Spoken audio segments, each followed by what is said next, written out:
27 جون کو دشمن اپنے زخم چاٹتا اور نئی صف بندیوں میں مصروف دکھائی دیا۔ 28 جون کو وہ پلٹ کر حملہ آور ہوا۔ اس حملے کی شدت 26 جون والے حملے سے کئی گنا زیادہ تھی۔ اس مرتبہ دشمن کا ہیوی توپ خانہ پوری شدت سے آگ برسا رہا تھا۔ دشمن کا منصوبہ تھا کہ وہ عقب میں جا کر ہماری دفاعی لائن کو کاٹ دیں، لیکن پاکستان آرمی کی جونیئر قیادت، پہل قدمی، بے مثال جرأت اور ولولہ انگیز قیادت نے اسے پھر ناکامی سے دوچار کیا تھا۔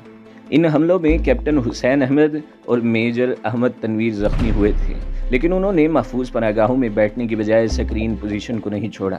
اس مرتبہ دشمن پر جیسے ضد سوار ہو گئی تھی، اس نے 28 سے 30 جون تک بے پناہ جانی و مالی نقصان اٹھانے کے باوجود حملہ جاری رکھا۔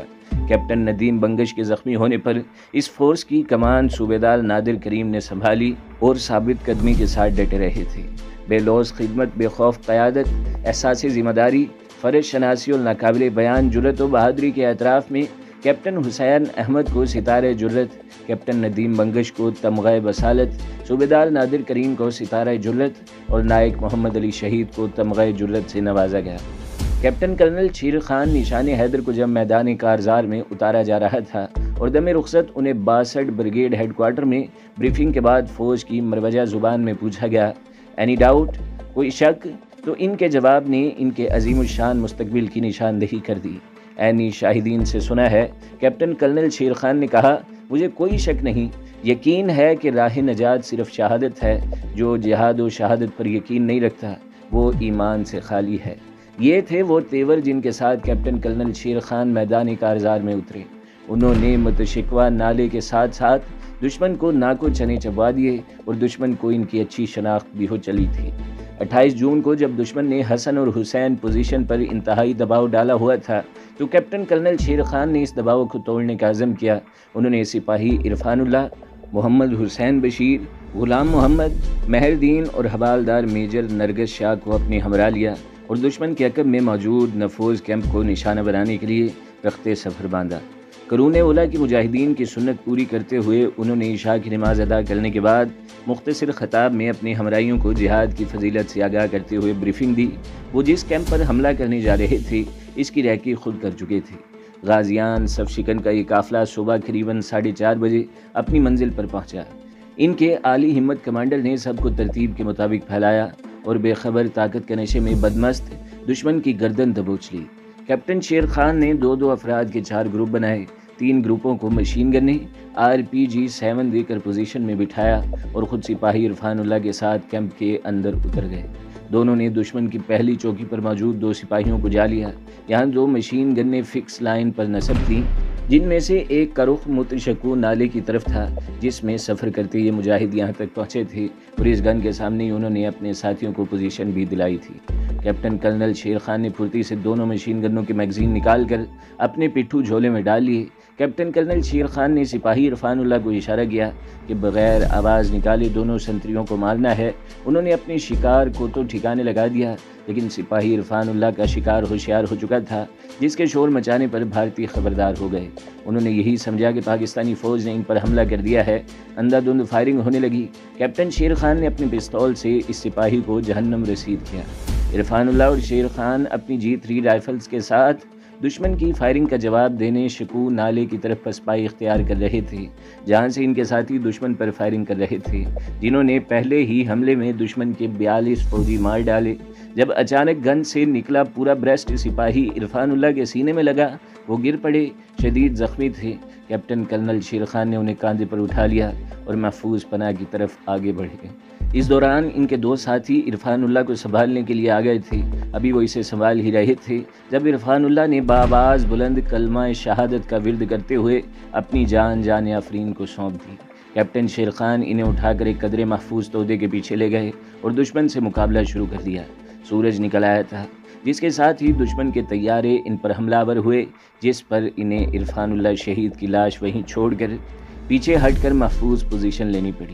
طیارے واپس گئے تو شدید گولہ باری میں شیر خان سپاہی عرفان اللہ کی لاش اٹھانے آگے آئے تو علم ہوا کہ دشمن ان کا جسد خاکی اٹھا کر لے گیا ہے۔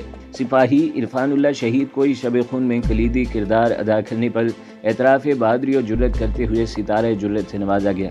وہ اساکر پاکستان کی تاریخ میں ستارہ جرأت سے نوازے جانے والے شاید سب سے کم عمر نوجوان تھے۔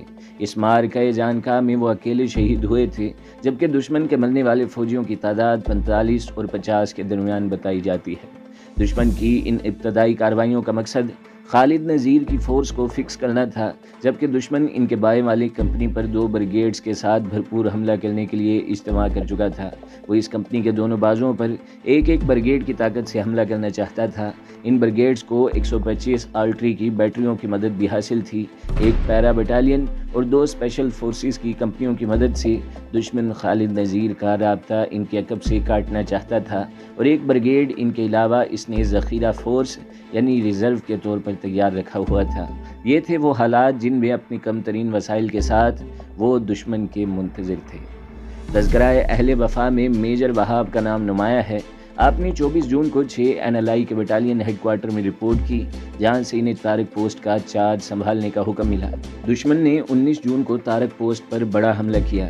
پاکستانی توپ خانے کی فوری اور مؤثر کارروائی کی وجہ سے یہ حملے ناکام ہو گئے۔ 23 جون کو دوسرا حملہ آیا، یہ بھی ناکام بنا دیا گیا۔ 24 جون کو طارق پوسٹ پر تازہ کمک پہنچائی گئی اور اب یہاں نفری 34 ہو گئی۔ میجر وہاب 26 جون کی رات یہاں پہنچے۔ انہوں نے آنے کے فوراً بعد عشاء کی نماز باجماعت ادا کی اور لیفٹیننٹ جاوید سے علاقے کی صورتحال پر بریفنگ لیتے رہے۔ طارق پوسٹ سے آگے 3 آبزرویشن پوسٹیں تھیں۔ ایک آبزرویشن پوسٹ عقب میں تھی، بلندی پر ہونے کی وجہ سے وہاں سے دشمن کی نقل و حرکت بڑی واضح دکھائی دیا کرتی تھی۔ ان کے پیچھے یعنی شمال مشرق میں غلام جان پوسٹ تھی، جس کی کمانڈ میجر عاصم کر رہے تھے۔ طارق پوسٹ کی اونچائی 4683 میٹر تھی۔ ہیڈ کوارٹر قریباً وسط میں تھا اور یہاں صرف 2 مشین گنیں نصب تھیں۔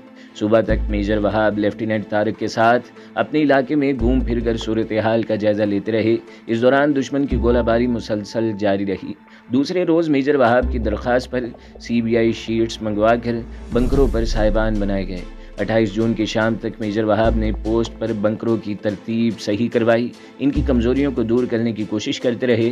اس دوران انٹیلیجنس رپورٹ آ گئی کہ دشمن کی جو گفتگو ریکارڈ ہوئی ہے، اس سے یہ تاثر ملتا ہے کہ وہ طارق پوسٹ پر بڑا حملہ کرنے جا رہا ہے۔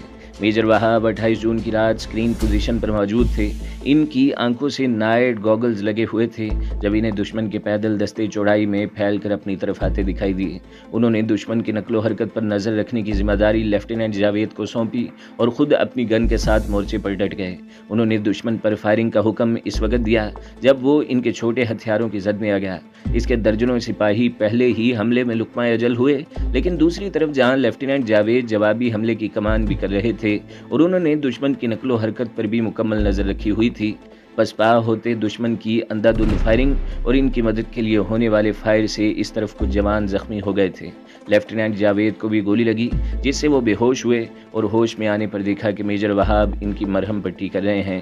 میجر وہاب نے خود ان کی جگہ سنبھال لی تھی۔ لیفٹیننٹ جاوید کا خون بہنا بند نہیں ہو رہا تھا اور ان کی نکاہت بڑھتی جا رہی تھی۔ اس دوران صوبیدار محمد حسین کو بم کا ایک سپنٹر لگا، جس سے وہ شدید زخمی ہو گئے۔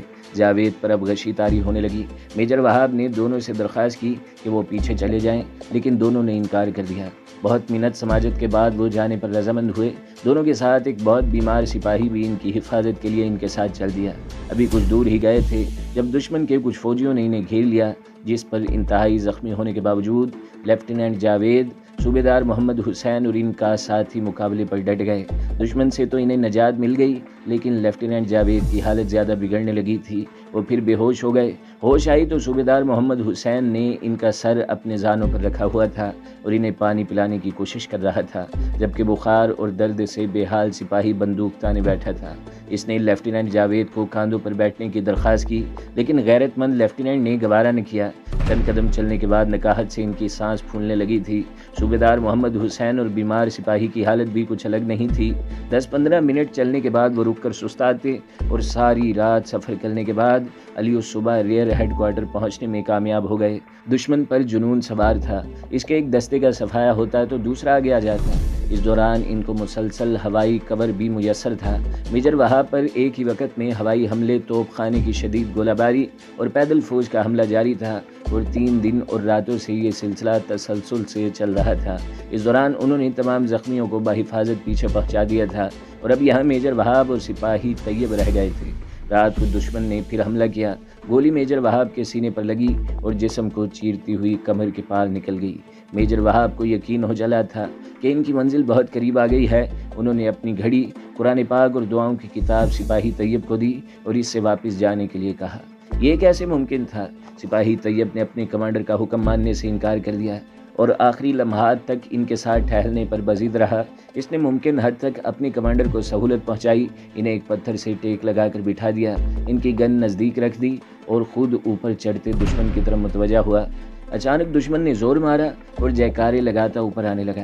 حیرت انگیز طور پر میجر وہاب نے سب مشین گن سنبھالی اور ڈٹ گئے۔ سپاہی طیب اور اس کے زخمی کمانڈر نے اوپر آنے والوں کو دوبارہ زمین چاٹنے پر مجبور کر دیا۔ 29 جون کی صبح ہو چلی تھی۔ میجر وہاب نے اشارے سے نماز کا پوچھا۔ سپاہی طیب نے بتایا سر وقت ہو گیا ہے۔ جواب ملا الحمدللہ میرا وقت بھی ہو گیا۔ اپنے سپاہی کے بوجھل جسم اور دل کا سہارا لے کر میجر وہاب نے اشاروں سے نماز فجر ادا کی۔ جیسے ہی سلام پھیرا آپ کی روح قفس افری سے پرواز کر گئی۔ اللہ اکبر! خون روتی آنکھوں سے سپاہی طیب نے اپنے کماندار کو آہستگی سے لٹایا، ان کی آنکھیں اپنے ہاتھوں سے بند کی، ماتھے پر بوسہ دیا، اپنا کوٹ اتار کر ان کے جسد مبارک کو ڈھانپ دیا، سیلوٹ کیا اور اپنی گن سنبھالے واپسی کا سفر اختیار کیا۔ 7 گھنٹوں کے جان لیوا سفر کے بعد وہ ریئر ہیڈ کوارٹر پہنچ گیا۔ بخت خان اور اس کے ساتھیوں کو آج یہاں آئے تیسرا دن تھا۔ انہیں اچانک ہی اپنی پوزیشن چھوڑ کر اس جگہ پہنچنے کے احکامات ملے تھے۔ یہ دراز کارگل روڈ سے متصل پہاڑی سلسلے تھے جو مجاہدین کے لیے خاصے محفوظ تھے۔ انہیں دراز کارگل روڈ پر بھارتی فوج کی آمد و رفت میں رکاوٹ ڈالنے کا مشن دیا گیا تھا اور 3 روز سے وہ مسلسل حالت جنگ میں تھے۔ انہیں مختلف ٹولیوں میں راکٹ لانچرز اور چھوٹے ہتھیاروں کے ساتھ تقسیم کر دیا گیا اور یہ لوگ بکھر کر اپنے اپنے نشانے لگا رہے تھے۔ ان کی ذمہ داری بھارتی کانوائے اور خصوصاً بھارتی آرٹری کی سرحد کی طرف پیش قدمی میں رکاوٹ ڈالنا تھا اور اس میں وہ خاصے کامیاب بھی ہوئے تھے۔ بخت خان نے محسوس کیا اس مرتبہ ان کی ہائی کمان پر کوئی بہت تجربہ کار کمانڈر موجود ہے جس نے کئی جگہ بھارتی گاڑیوں اور توپوں کا راستہ ان سے بڑے بڑے پتھر گروا کر ہی بند کر دیا تھا۔ گزشتہ 5-6 دنوں سے یہ سلسلہ جاری تھا اور اس کے نتائج ان کی توقع سے بڑھ کر شاندار نکلے تھے۔ اب سرحد کی طرف بڑھتی بھارتی فوج کی پیش قدمی میں پہلے والی تیزی نہیں رہ گئی تھی اور وہ رک رک کر پہلے اگلا راستہ محفوظ ہونے کی ضمانت ملنے کے بعد ہی آگے بڑھتے تھے۔ بخت خان نے اپنے ساتھی ادریس کے ساتھ ایک پہاڑی درے میں قریباً پھنسا ہوا راکٹ لانچر کے ساتھ سامنے گزرتی سپیڈدار سڑک پر نظریں جمائے بیٹھا تھا جو کئی وال کھانے کے بعد یہاں قدرے سیدھی ہوتی اور پھر اچانک پہاڑ کی طرف گھوم جاتی تھی۔ ایسے تنگ اور پیچدار راستوں سے گزرنے والی بھارتی فوج کی گاڑیاں ان کا خصوصی ٹارگٹ بنتی تھیں جن کو ہٹ کرنے کے بعد وہ اسی پہاڑی سلسلے میں غائب ہو جاتے، جن پر ہیلی کاپٹروں کے ذریعے فوج اتارنا یا نگرانی کرنا بھی بہت مشکل تھا اور جب تک دشمن کی رسائی ان تک ہوتی وہ یہاں سے کئی میل دور کسی دوسرے ٹھکانے پر پہنچ چکے ہوتے۔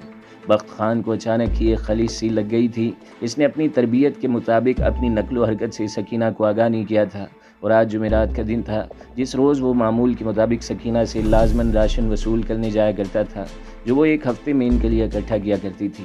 بخت خان کے ساتھ کچھ اور ساتھی بھی آن ملے تھے جس کی وجہ سے اب انہیں زیادہ راشن چاہیے ہوتا تھا۔ اس نے سوچا آج جب وہ اس سے ملنے نہیں جائے گا تو سکینہ کیا سوچے گی، کہیں وہ پریشان ہو کر انہیں ڈھونڈنے تو نہیں نکل جائے گی، اس نے سوچا۔ دراصل یہی وہ سوال تھا جس نے اسے زیادہ پریشان کیا ہوا تھا۔ سکینہ مجاہدین کی مدد کے لیے کہاں تک جا سکتی تھی اس کا اسے بخوبی اندازہ تھا۔ یہاں کوئی ایسا ذریعہ میسر نہیں تھا جس سے وہ سکینہ تک رسائی حاصل کر کے اسے صورتحال سے باخبر رکھ سکتا۔ اس کے ساتھی بکھرے ہوئے تھے، انہیں نئے ساتھیوں کے ساتھ مختلف ٹولیوں اور مختلف سمتوں میں روانہ کیا گیا تھا اور ان کا ایک دوسرے سے رابطہ بھی حالت جنگ میں ہونے کی وجہ سے خصوصی سیکیورٹی اقدامات کے تحت ممکن نہیں تھا۔ اشد ضرورت پر ہی وہ مقامی کمانڈر سے رابطہ کرتے تھے، بصورت دیگر ان سے ہی رابطہ کیا جاتا تھا۔ سکینہ سے وہ اس وقت 3 سے 4 گھنٹے کی دوری پر تھا اور اس بات کے امکانات نہ ہونے کے برابر تھے۔ اگر وہ اپنی جان پر کھیل کر یہاں سے نکلے اور سکینہ تک رسائی حاصل کرنے کی کوشش بھی کرے تو اس تک پہنچ پائے گا یا نہیں، کیونکہ مجاہدین کے ہاتھوں بھارتی افواج کو جس طرح نقصان پہنچ رہا تھا اس کے بعد انہوں نے چپے چپے پر جال بچھا دیے تھے۔ یہ اطلاعات ان تک پہنچ رہی تھیں کہ روزانہ نزدیکی دیہاتوں میں سرچ آپریشن کیے جاتے ہیں اور معمولی شک پر بھی بھارتی ایجنسیوں کے لوگ مشتبہ شخص کو اٹھا کر غائب کر دیتے ہیں۔ اس نے تھک ہار کر معاملات اللہ پر چھوڑ دیے اور دل ہی دل میں دعا کرنے لگا کہ سکینہ دشمن کے شر سے محفوظ رہے۔ کیپٹن انوج کمار اور اس کے چاروں ساتھیوں نے مقامی کشمیری لباس پہن رکھا تھا۔